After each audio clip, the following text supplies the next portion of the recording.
Let me read to you a passage from the Gospel of St. John, chapter 11, verses 19 to 27. It is the Gospel for the memorial of St. Martha on July the 29th.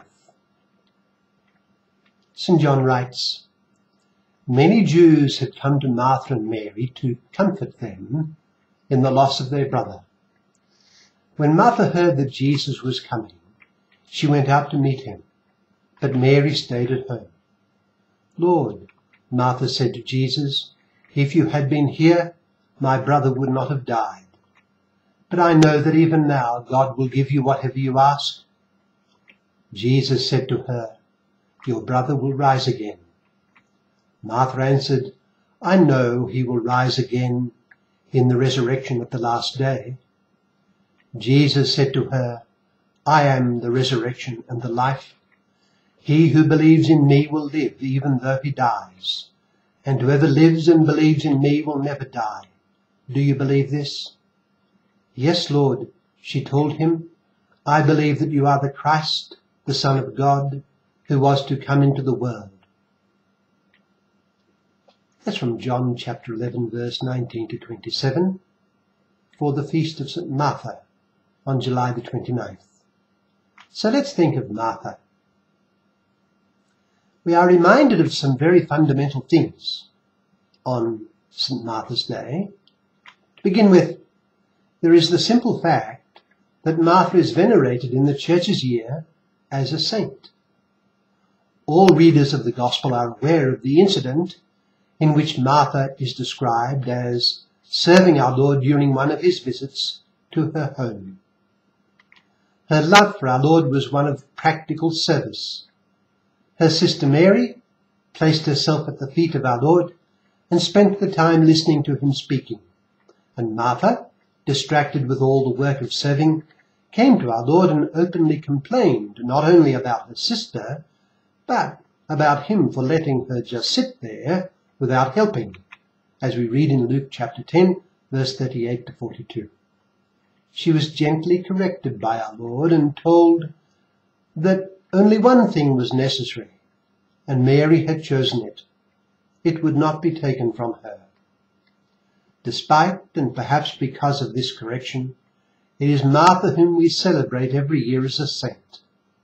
Her brother Lazarus, whom our Lord loved, is not thus remembered, nor is her sister Mary, unless we count her to have been, say, St. Mary Magdalene, and there is no explicit warrant in the Gospel for doing so. Undoubtedly all three were holy disciples of our Lord in the infant church, but it is Martha who is honoured by the Church's liturgical year. As we think of this, let us look on Martha as representative of the ordinary person given the privilege of being Christ's friend by baptism and called to seek a holiness that is truly attainable. Martha had her faults, and she was corrected by our Lord for them, but she is honoured universally now as a saint of God. St. Martha reminds us that the sanctity to which we are called can be attained, and it is attained by living consistently according to the requirements of our friendship with Jesus in everyday life. Martha not only reminds us that sanctity is attainable, but also that sanctity is for the ordinary life. She was not one of the 12, of course, nor of course was she one of the 70 or so who were sent out by our Lord on mission. So she was not one of those chosen for the special vocation of being part of his apostolic band, nor was she one of the several women, like St. Mary Magdalene, who moved around with our Lord and his apostolic community on mission, attending to their needs and supporting him and them from their own means.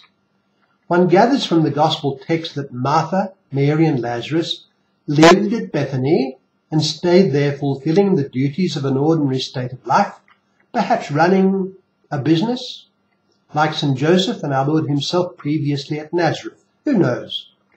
Our Lord did not invite them to follow him in the way he invited certain others, such as the rich young man, Theirs was an ordinary life, yet they enjoyed a wonderful friendship with our Lord, and our Lord showed his mercy and care for them, visiting them and introducing them into the mysteries of his person and mission. They were his intimates and showed their genuine love for him. When our Lord came to raise Lazarus from the dead, Martha expressed before him, in John chapter 11, verse 19 to 27, as we heard, the fullness of Christian faith, pronouncing him to be the long-promised Messiah, the Son of God. Martha and her brother and sister were outstanding disciples of our Lord. All of this reminds us that however ordinary be our vocation and state of life, we are called by our Lord to an intimate friendship with him. It is not only those who are called to the priesthood and consecrated life, altogether special though these vocations are, who have the privilege of a call to sanctity.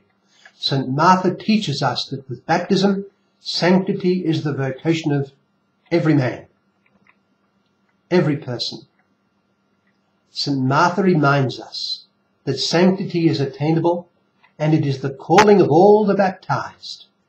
This sanctity comes from union with Jesus. St. Paul writes that in Jesus we have been granted every heavenly blessing. Let us make Christ our life and show our love for him in the loving fulfillment of our daily duties.